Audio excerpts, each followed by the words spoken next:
on behalf of myself and Life Best Inside, I'd like to wish you all a happy World Kindness Week. My name's Tammy Darling. I'm a high school educator.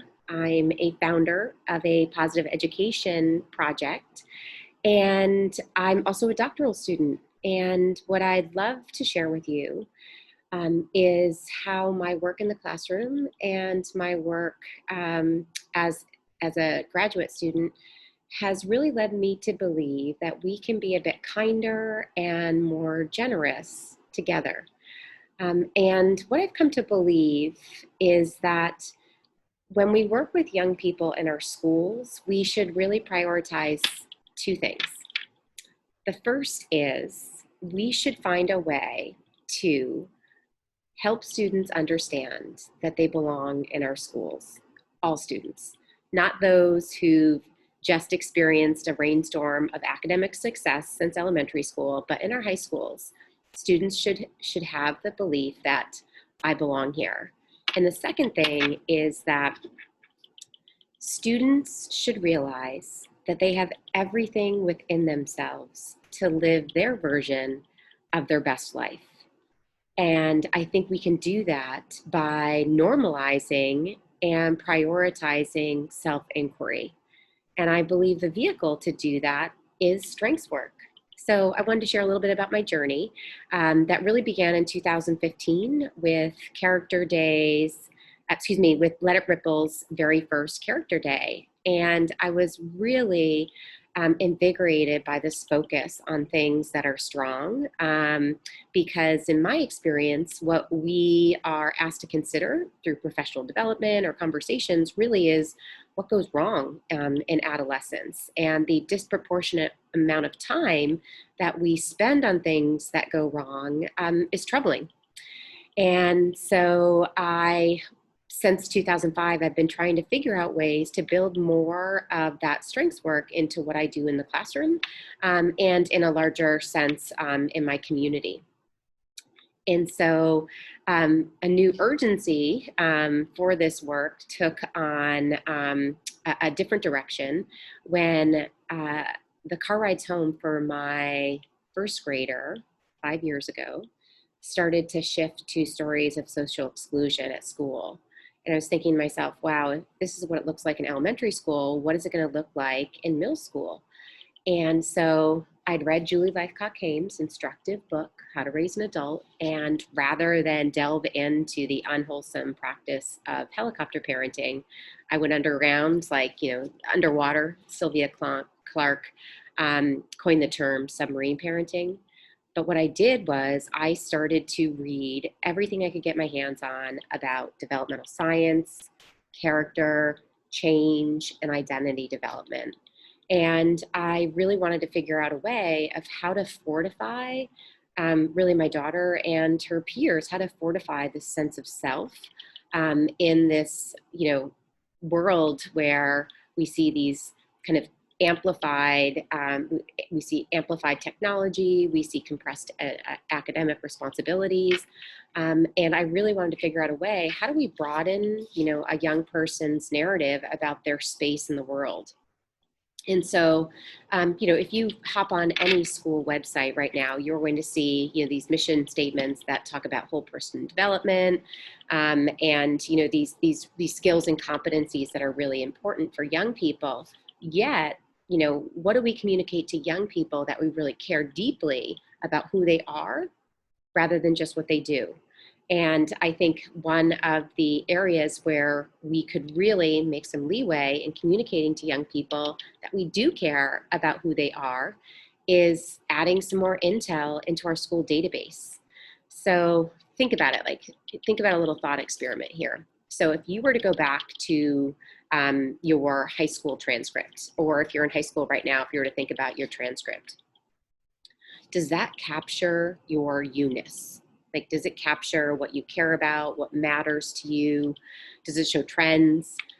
Because right now, the only thing we have as educators to go on when we're meeting students for the first time is their previous grade report and where they live. That's it. And it's my belief that before an educator sees any student's grade report, they should see one of two things. one of their highest strengths or what matters to them.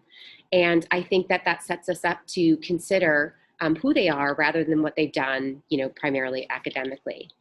And I think, we are spending, enormous amounts of time talking about the purpose of education when, really what the purpose of education should be is predicated upon a belief that education is the process of human development. And I learned that, I really kind of held on to that piece about human development, not just academic development, from reading contemporary scholars who are writing about education and character at a time where we considered and thought about the inclusivity of who's in our classrooms.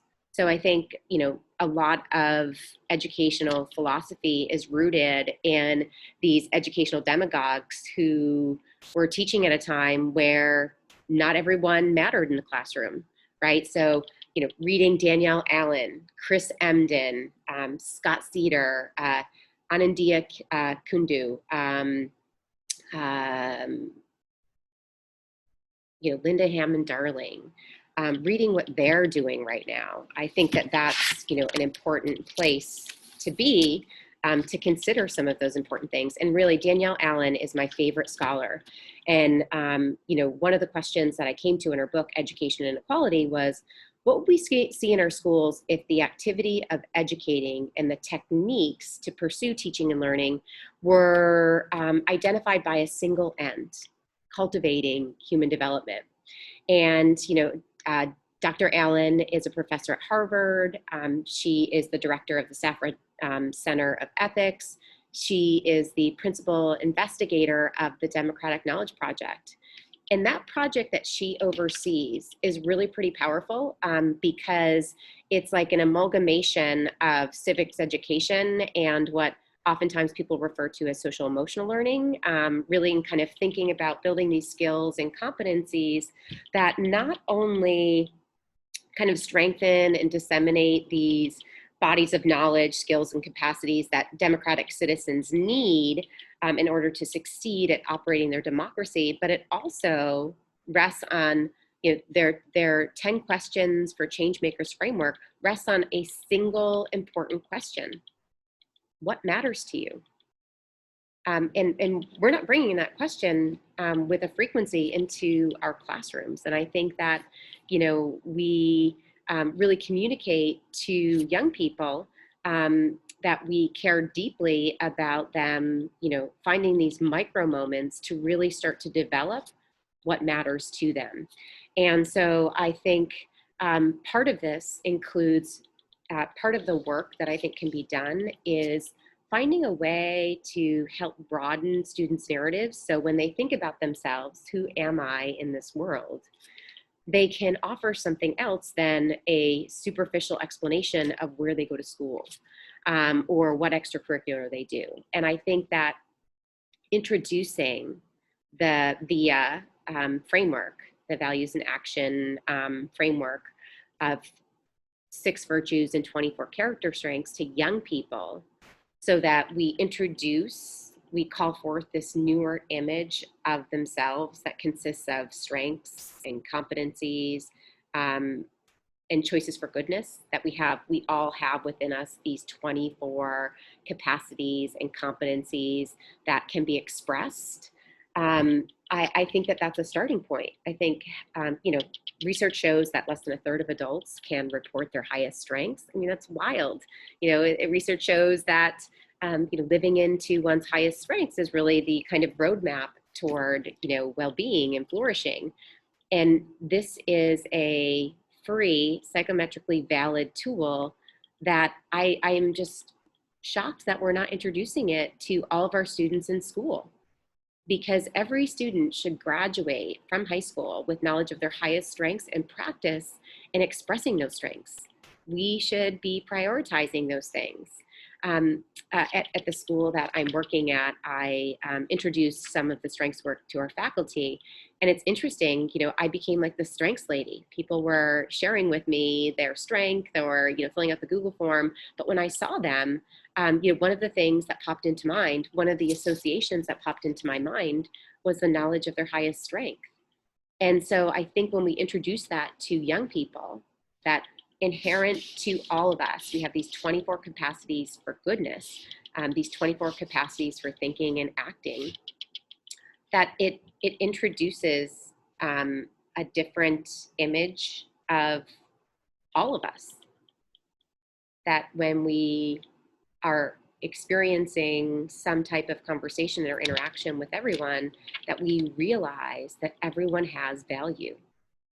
Everyone has this value. You don't just have value because you live in a certain zip code or you have a certain, academic profile.